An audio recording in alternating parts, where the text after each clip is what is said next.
하나님, 이 시간 부활절 맞아 저희가 가장 큰 기쁨과 또 예배로 불러주신 이 영광을 감사드리며 드리는 예배 가운데 이제 우리에게 귀한 말씀을 들려주셔서 하나님 말씀이 우리의 생명의 양식이 되는 그런 시간이 될 수 있도록 역사하여 주시옵소서.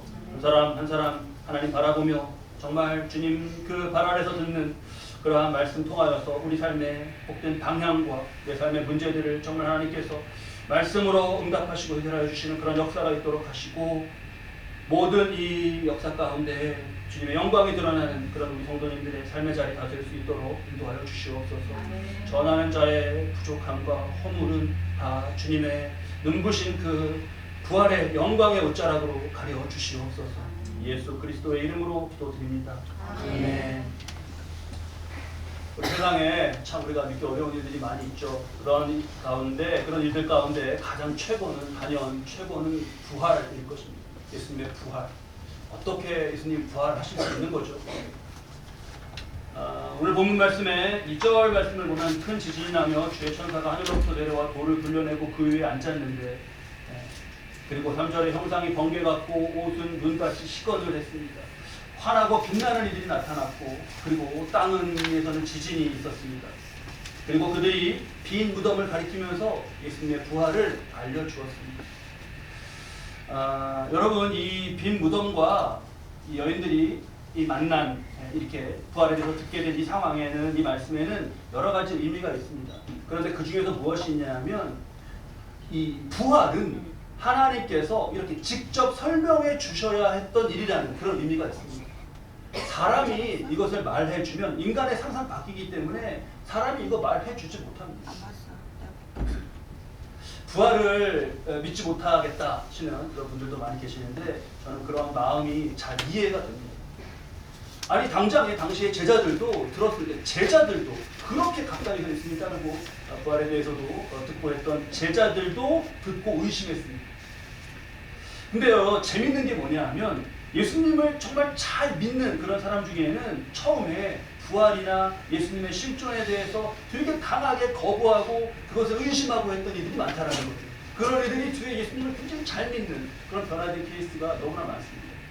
제가 한번 소개해드린 적이 있는데, 슈바이처 박사. 굉장히 이거 의심하고 연구하고 막 연구를 했습니다. 정말 모든 자신의 노력을 다 기울였습니다. 그런 끝에 그의 결론은 무엇이었죠? 그의 결론은 그냥 조용히 예수님처럼 이라는 고백 남기고 아프리카로 갔습니다. 그리고 아프리카의 성자라고 불리는 그러한 삶을 살았죠. 제가 오늘 이번에 2024년의 부활절을 맞아서 가장 정말 저는 인상적이고 또 재밌었던 그런 부분을 나누고자 합니다. 하버드 대학에서 그 법대 이분이 세우고 하신 그런 전설적인 인물이에요. 사이먼 그린리프라는 분입니다. 사이먼 그린리프 교수님. 이분은 우리가 역사적인 어떤 사실을 두고 이게 진짜냐 가짜냐를 이걸 다루는 그때 사용하는 그 증거 사용에 대한 그런 법적인 판단, 이런 거의 권위자였습니다. 긴 설명보다 한마디로 그 타임지에서 유럽의 모든 법학자들보다 그린리프가 사법 체계에 끼친 영향이 더 크다라고 이렇게 평가할 정도의 그런 사람이었습니다. 이분이 어느 날 수업을 하는데요, 그냥 자기도 잘 의식하지 못하는 그런 말 가운데 지나가는 말로 예수님을 어떤 신화 같은 일, 옛날에 있었던 일 그냥 가볍게 얘기하고 지나갔습니다. 근데 수업 말미에 질문이 있냐고 학생들에게 물었는데, 어느 학생이 그 수업 내용은 이제 법에 대한 거 아니었겠습니까? 근데 그게 아니라 손을 들고 이렇게 물었습니다. 교수님, 예수님을 믿지 않으시는 게 혹시 이제 기적이나 부활 이런 것들은 우리 이제 상식에 잘 맞지 않고 사람은 잘 이해가 안 돼서 그래서 그냥 안 믿는 것인지, 혹은 또는 어떤 교수님의 정확한 어떤 분석과 이런 근거를 가지고 안 믿으시는 건지 궁금합니다. 이렇게 학생이 질문을 했습니다. 그러니까 이게 참 놀랍고 재밌는 질문이죠. 우리가 그런 얘기 많이 듣지 않습니까? 야, 너는 무슨 하나님 믿냐? 하나님 믿어? 너 교회 다녀? 야, 너 하나님 믿어? 이렇게 그렇게 질문 듣지 않습니까? 근데 반대로 지금 반대죠. 너는 안 믿는 네가 딱 안 믿는, 나는 안 믿어야겠다 이렇게 결론을 내린 어떤 확실한 무슨 근거가 있는 거야? 이렇게 묻는 그런 질문인 거예요. 이때 이 그린리프 교수가 이 학생이 던진 질문에 굉장히 충격을 받았습니다. 자신은 그냥 언젠가부터 자연스럽게 그냥 예수님, 뭐 옛날에 하나님 그러면 그냥 뭐 그냥 웃으면서 넘겼던, 실화처럼 그냥 웃으면서 넘겼던 그런 얘기가 그게 진짜일 수 있나? 이렇게 생각을 하게 된 거예요. 그래서 자신이 그 역사적인 사실에 대해서 이제 그것을 증거법 이렇게 조사하는 방법이 있어요. 지금도 법학도에게 교과서처럼 읽히는 그런 분석법인데, 그걸 가지고 내가 이건 정말 조사해봐야겠다 하고 연구를 합니다. 그래서 오랜 연구 끝에 책을 내요. 책을. 근데 이제 법학연구소 얘기니까 이 책을 설명하고 이제 나누기 너무 지루하니까 제가 결론만 딱 말씀드리면, 결론. 이렇게 두꺼운 그 법학책 그 마지막의 결론. 이 사실과 증언자들의 정직, 능력, 진실에 대해 의심할 여지가 없는 확신에 이를 수밖에 없다. 이렇게 결론을 내렸어요. 이 말도 좀 복잡하네요. 이중부정이어서.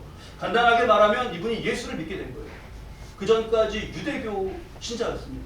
그런데 이 연구 끝에 딱 이 책 쓰고 유대교 나와서 바로 예수를 믿었습니다. 그리스도인이 됩니다.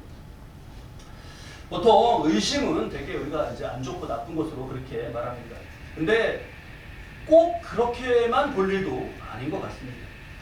우리가 하나님의 역사하심을 인간은 어쨌든 완전히 알지 못하잖아요. 그렇지 않습니까? 나는 하나님의 역사하심을 완전히 알아 라고 말할 수 있는 사람이 있습니까?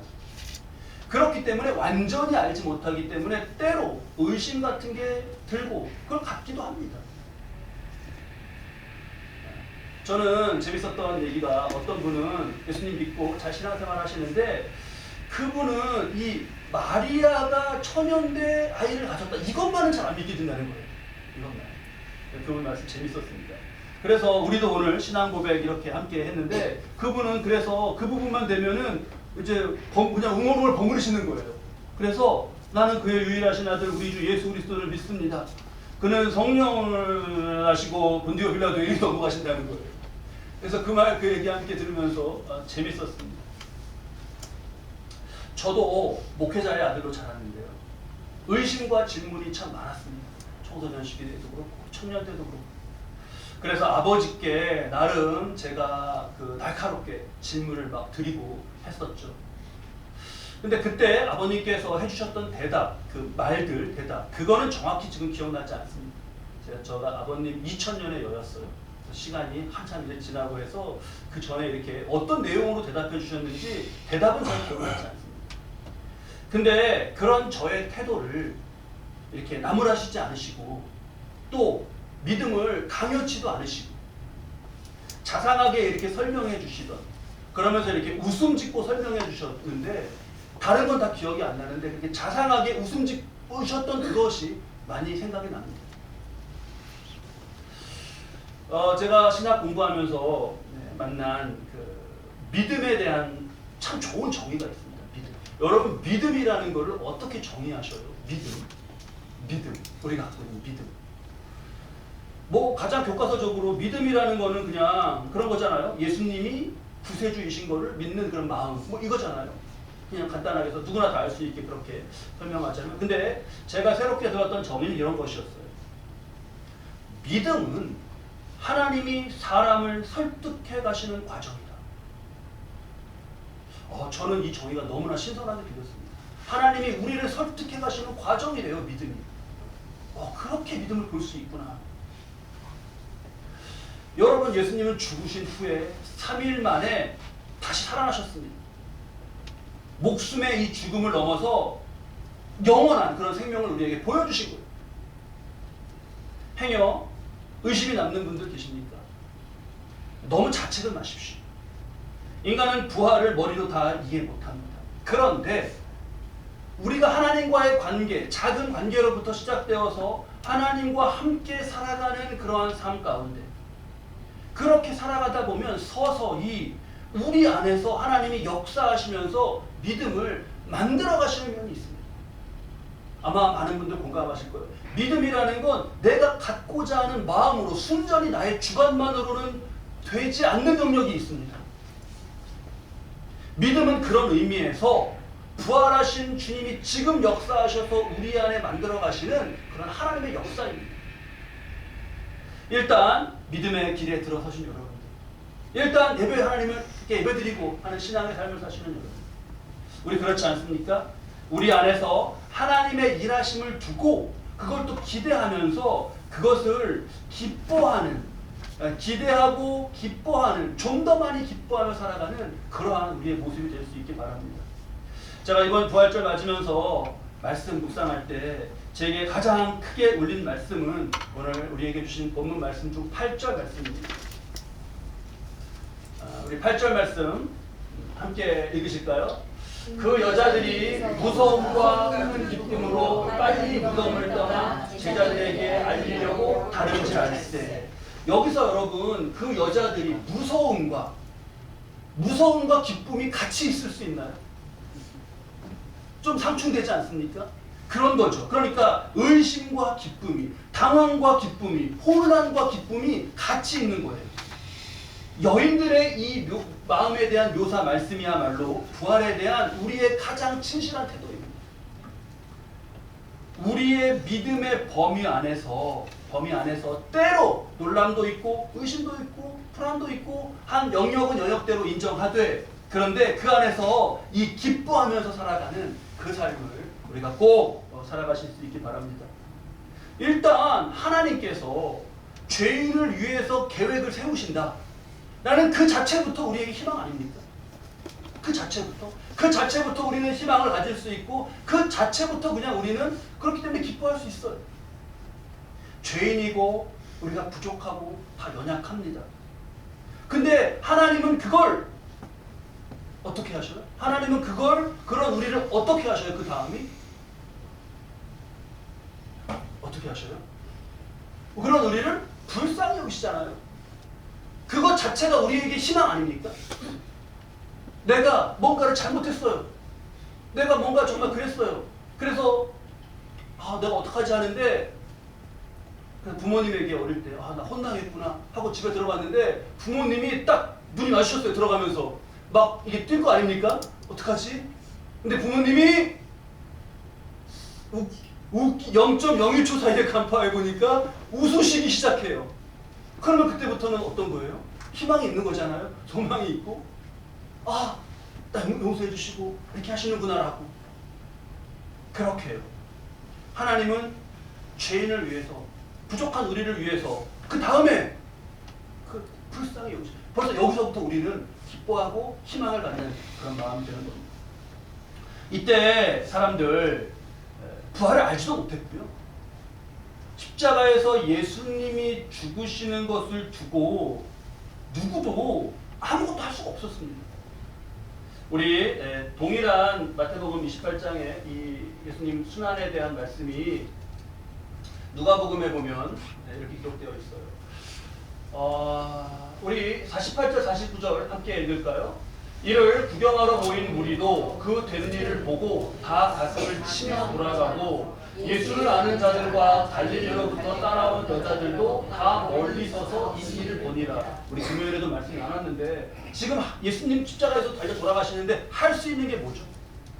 나는 예수님을 따랐고 나는 제자고, 일단 남자 제자들은 다 여기 지금 없어요. 다 도망가고 없어요. 여인들 이거 지금 어떻게 해야 되지라고 할 때 할 수 있는 게 뭐죠? 할 수 있는 게 아무것도 없습니다. 그래서 48절에 보니까 어떻게 해요? 가슴을 쳐요. 할 수 있는 거 안 돼! 예수님 그렇게 하면 안 돼! 뭐 어떻게 입도 못 꺼내요. 그냥 할 수 있는 거 자기 가슴 치는 거예요. 그러다 돌아갔습니다. 그리고 여인들 멀리서 그냥 봤어요. 이렇게. 무기력하죠 정말. 근데요, 정말 역설적이게도 인간이 가장 무기력하게 절망하고 있을 때, 정말 이거는 절망적인 상황이구나. 예수님이 저렇게 허망하게 그냥 십자가에서 죽으셔? 난 아무것도 할 수 없고, 그렇게 여겼던 바로 그 상황 속에서 하나님은 이 땅 위에서 이루어져간 모든 역사 가운데 가장 큰 능력으로 가장 놀라운 일을 이루고 계셨어요. 인간의 무능과 인간의 무기력과 하나님의 놀라운 역사가 바로 대비되십니까? 우리가 이런 의미에서 부활절에 빈 무덤, 예수님의 빈 무덤을 중요하게 많이 얘기하는데 무덤도 이런 의미에서 한번 중요하게 묵상해야 됩니다.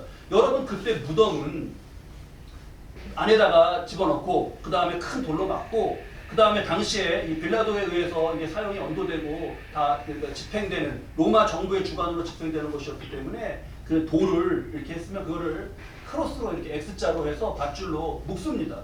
그리고 밧줄이 크로스된 그 부분에다가 이렇게 진흙 딱 해갖고 거기다가 로마 그 인장을 딱 찍어요. 그거 건드리면 어떻게 될까요? 그거 건드립니다. 그거 건드리는 게 뭡니까? 근처도 가지 못합니다. 그냥 로마 군인은요 바로 그 자리에서 사람을 우리는 지금 누구를 체포하려면 뭐 미란다 고치도 하고 뭐 이런 거 해야 되잖아요. 증거가 있어야 되고 로마 병사는 그냥 그 자리에서 잡을 수 있었습니다. 그러면 남자 뭐 베드로나 어떤 요한이나 이렇게 야고보나 몇 사람이 야 우리 저기 한번 근처에라도 가보자. 그리고 가면 그냥 바로 목에 칼이 들어오고 그냥 잡히는 거예요. 그 봉인된 거 근처도 가지 못합니다. 그리고 그 앞에 로마 군인이 철저하게 지켰고 그런 무덤 속 안은 인간의 어떤 시선조차 머물지 못했습니다. 거기는. 아까는 십자가에서 인간이 안타깝게라도 바라보는 시선이 있었죠. 지금 빈 무덤 속은 그렇지도 않습니다. 빛도 자연의 빛도 들어오지 않습니다. 캄캄합니다. 그러한 곳에서 예수님은 살아나셨습니다. 가장 무력한 순간, 가장 무기력하게 아무것도 할 수 없었던 그러한 공간, 무덤에서 큰 역사가 이루어진 것입니다. 자, 무덤과 부활의 의미를 조금 더 이렇게 깨닫는 부활절, 우리의 믿음이 조금 더 나아지시길 바랍니다. 작년보다 더, 내년에는 올해보다 더 그렇게 믿음이 점점 더 나아지시길 바랍니다. 하나님 우리 안에서 역사에 가실 거예요.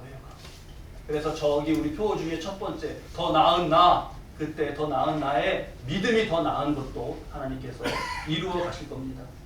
그렇게 믿음이 나아지면서 우리 믿음의 눈이 길러져서 지금 눈앞의 일, 십자가에서 죽음을 보고 그냥 이런 일이 있는 거구나, 우린 무기력하구나라고 그걸 보는 육의 눈, 그게 우리의 시선이 다가 아니라 그 너머에 하나님께서 지금 역사하고 계시는 영적 차원을 보는 그런 믿음의 시력이 말씀을 통하여서 좋아지시기 바랍니다. 그 시력 좋아진 것으로 눈을 들어서 나의 삶을 보는 거예요. 나의 삶 속에서도 동일하게 눈에 보이는 육의 일이 진행되고 그 너머에서 영적으로 역사하시는 하나님의 역사하심을 보는 그런 시선, 믿음의 시선, 영적 시력이 좋아지는 그러한 이번 우리 부활절 되시기를 바랍니다. 이게 영적 방해가 있습니다. 이러고 그냥 끝나면 좋은데 영적 방해 제가 항상 말씀드리죠. 이때 악한 영의 역사는 뭐였냐? 이 재밌습니다, 여러분. 대제사장과 공회 사람들이나 그런 지도층에게 역사에서 예수님을 죽이려고 했죠. 그랬죠? 예수 십자가 못 박아서 예수를 죽이려고 하지 않았습니까? 근데 우리가 지난주 말씀 한번 떠올려 보시죠. 그 어느 지방이라고요? 가나다라 중에서 뭘 뺀다? 나는 뺀다. 나는 빼고 가다라 지방, 가다라 귀신이잖아요. 가다라 귀신이 예수님 보고 귀신같이 알았죠. 그쵸? 아, 하나님의 아들 예수님이요 막 이러면서 알았잖아요. 뭐라고 막 떠들어요. 근데 그런 악한 영이 지금 역사하면서 예수를 못 박아라, 죽여라 막 이렇게 하는 거거든요. 근데 이게 왜 재밌냐면 예수님은요 그렇게 해서 죽으시면 그 다음에 어떻게 되실 거예요? 부활하실 거죠. 그러니까 이 마귀는 그걸 몰랐던 거죠. 이게 하나님, 이게 지금 말씀해 보면 이게 예수 그리스도가 구원자로 우리에게 임하시는 것은 하나님의 비밀이었거든요. 가려져 있었던. 근데 마귀도 몰랐던 비밀이에요. 그러니까 막 죽이기만 하면 끝날 줄 알았어요. 죽여라 막 이렇게 했는데, 그래서 죽였는데 예수님은 살아나신 거죠. 그 마귀가요 예수님의 부활을 알지도 못했고 결국 또 막지도 못했는데, 그런데 이제 할 수 있는 방법이 뭘까? 뭐가 남았을까요? 그럼 예수님은 이미 부활하셨어요. 이제 마귀가 할 수 있는 일은 뭡니까? 다 마귀랑 모셔가지고 전혀 지금 이제 할 수 있는 일은 뭐예요? 그런 예수님을 믿지 못하게 하는 방해, 그게 딱 할 수 있는 일로 남아 있습니다. 우리 에베소서 말씀인데요. 우리 함께 읽겠습니다. 그는 허물과 죄로 죽었던 너희를 살리셨도다. 그때 너희는 그 가운데서 행하여 이 세상 풍조를 따르고 공중 권세 잡은 자를 따랐으니 곧 지금 불순종의 아들들 가운데 역사하는 영이다. 지금 불순종의 아들들 가운데 역사하는 영이 그 전에 공중 권세를 잡고 그때 다 허물과 죄로 예수님 그것을 짊어지시고 죽을 때 그때 역사했던 영이 지금 그 영이에요. 똑같은 영입니다. 공중 권세를 여기서 말씀해서 지금 2절에 공중 권세를 잡았다는 것은 어떤 공간, 공중이잖아요. 여기 뭐 권세 잡을 게 뭐가 있습니까? 여기 아무것도 없는데 그렇게 뭐 허공을 뭐 또 공간적이고 장소적인 개념으로가 아니라 이것은 땅의 사람과 하늘의 하나님 그 사이를 말하는 거예요. 땅의 사람과 하늘의 하나님 그 사이 틈, 거기서 영적 지배력을 갖고 하나님의 계획, 구원, 사랑 그것을 과 관계되지 않도록 역사하는 그 역사, 그겁니다. 이것이 우리 삶에서 다양한 버전으로 육에 보이는 영적인 이런 역사가 내 눈에 보이는 육의 어떤 그런 사건으로 다양한 내 삶에서의 각각 다른 우리 삶의 버전으로 나타날 때 그것에 그 방해에 넘어지지 마시고 꼭 승리하실 수 있기 바랍니다. 부활하신 주님을 보며 우리의 믿음을 더욱 굳건케 합니다. 오늘 그 마지막 9절 말씀, 10절 말씀을 보면 우리 말씀 좀 넘겨주시죠. 9절 10절 말씀들이 함께 읽겠습니다. 예수께서 그들을 만나 이르시되 평안하냐 하시거늘 여자들이 나아가 그 발을 붙잡고 경배하니 이에 예수께서 이르시되 무서워하지 말라. 가서 내 형제들에게 갈릴리로 가라 하라. 거기서 나를 보리라 하시니라. 예수님 처음에 그들을 만나 이르시되 뭐라 그러시죠? 9절에 평안하냐 물으시죠? 너희가 평안하냐? 저는 이게 예수님의 약간 이런 유머 같은 이런 코드가 너무 좋아요. 지금 여러분 평안하겠습니까? 놀라고 지금 막 이거 무슨 일이가 그런 예수님이 나타나서 막 놀라고 이러는데 여기 지금 말씀해 보면 10절에 무서워하지 말라 그러셨잖아요. 무서워하고 있었어요 여인들은. 근데 거기서 딱 나타나셔서 인자한 웃음과 함께 평안하냐 말씀하시는 주님의 여유와 사랑이 느껴집니다. 무서워하지 말라신 거는 그 지금 앞에 9절 말씀 보면 여자들이 나아가 그 발을 붙잡고 경배했는데 발을 붙잡았는데요. 이 여인들이 지금 어떤 거예요? 손이 떨리는 거예요. 그래서 예수님이 무서워하지 말아라 하신 거예요. 그러니까 무서움과 뭐가 같이 있죠 지금? 두려움과 경배가. 아까 무서움과 기쁨이 같이 있었던 거죠. 그러니까 두려움과 경배도 같이 있을 수 있고 뭐 약간의 의심과 경배도 또 같이 있을 수 있습니다. 주님 안심시키시면서 마지막으로 우리 10절 말씀에 하신 말씀 무서워하지 말아라. 가서 내 형제들에게 갈릴리로 가라. 여러분 이 말씀에서 우리가 좀 놀라야 되는데요. 어떤 걸 놀라야 됩니까? 일단 이 말씀을 잘 기억해야겠죠. 형제들에게 어디로 가라고 하라고요? 갈릴리로 가라. 이거 잘 전하실 수 있겠습니까? 그 순간에 우리였다면 막 듣고 그냥 바로 돌아서면 잊어버리는데 그 제자들에게 가서 예수님이 애국으로 가라고 하셨어. 이러진 않겠죠. 우리가 잘 기억할 수 있겠죠. 갈릴리로 가라 잘 기억하면서 정말 놀라운 건 그 갈릴리로 가라고 하신 그 말씀 앞에예요. 바로 갈릴리로 가라 하신 그 앞에 누구에게요? 내 형제들에게. 내 형제들에게. 여러분 내 형제가 여기서 누굽니까? 누구예요? 제자들이잖아요. 그렇잖아요. 제가 좀 제자들을 뭐라고 하는 그런 역할로서 얘기를 하자면 제자들 여태 뭐 했습니까? 숨어있어. 지금 여기도 없어요. 여인들이 제일 먼저 만날 거예요. 그 제자들 진짜 그럴 수 있는 겁니까? 근데 뭐라고 부르셔요? 그 제자들을? 내 형제들에게. 이게 우리에게 정말 놀라운 말씀이에요. 그렇게 도망하고 숨은 제자들인데 내 형제라고 부르시는 더 큰 사랑으로 말씀하세요. 가서 우리 저 제자들 12명 있지? 일단 걔네들 하여튼 각오하고 있으라 그래. 이게 아니잖아요. 내 형제라고 어떻게 하실 수 있지? 내 동생이고 내 형이고 이렇게 말씀하실 수 있지? 주님은 이런 분이십니다. 제가 증거하고자 하는 것은 바로 이런 주님이에요. 주님은 이런 분이셔요. 부디 저 여러분 믿음으로 부활의 주님을 보며 그분을 경배하는 가운데 우리도 하나님과 혈연이 되시기를 축원합니다. 오늘 부활절 인간이 가장 무력할 때 가장 큰 일을 이루신 능력의 역사, 그 은혜 기억합니다. 그러며 기쁨 같이 있는 것 말씀드렸죠. 제가 좀 이번에 말씀 준비하면서 뉘우치면서 크게 새긴 게 있는데요. 여러분 언제 웃는 사람이 이기는 사람이라고 하죠? 마지막에 이긴 사람이 웃는 사람이라고 하죠. 그 말 어떤 의미인지 다 아시죠? 다시 설명 우리가 나누지 않아도. 근데 여러분 정말 그 말 맞는 겁니까? 마지막에 웃는 사람이 승자입니까? 이게 보니까요 그 말에 부작용이 있어요. 마지막에 웃는 사람이 승자야 그러니까 그 전에는 어떻게 해요? 안 웃어요. 막 계속 절대 웃으면 안 돼요. 나는 마지막에 딱 정말 웃는 승자가 될 거예요. 어떤 뭐 좋은 일이 있어도 아니야. 막 그랬어요. 제가 그 마지막에 웃는 사람이 승자라는 말 때문에 생겨난 죽음이 있는 것 같아요. 안 돼. 끝까지. 그러다가 인간은 언제가 마지막인지 모르고 그냥 떠나게도 됩니다. 그게 아니라요. 제가 제 주장으로 더 그게 아니라는 게 아니라 성경적으로 볼 때 여러분 더 많이 웃는 사람이 승자입니다. 네, 우리 권사님 뭐 바로 말씀으로 화답하시네요. 항상 기뻐하라 말씀 떠오르지 않습니까? 더 많이 웃는 사람이 승자입니다. 어떤 작은 일에도 내 눈에 보이는 어떤 인간의 판단에 이런 것일지라도 그 뒤에서 영적인 우리 시력과 눈으로 볼 때 하나님 역사해 가시는 것, 긍휼과 사랑으로 역사해 가시는 걸 우리가 믿음의 눈으로 보고 안다면 기뻐할 수 있지 않습니까? 이거는 한번 우리가 같이 한번 외쳐보시죠. 제가 말씀 함께 읽는 거 말고 아마 느끼셨던 분들도 계실 텐데 말씀을 우리가 함께 읽는 거 말고는 제가 뭐 어떤 거를 막 따라 하시라고 그러는 적은 뭐 없어요.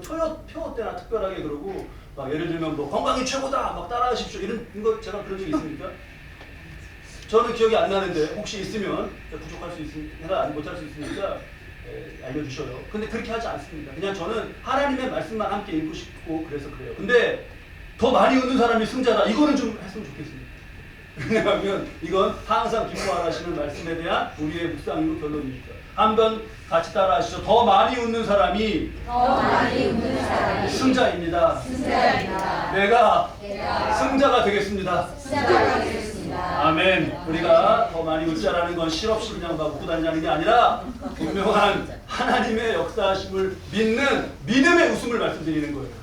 부활의 주님께서 우리에게 믿음의 웃음을 더 활짝 더 큰 웃음으로 그렇게 피어나게 하시는 저와 여러분의 복된 인생 되시기를 주님의 이름으로 축원합니다. 기도하시죠.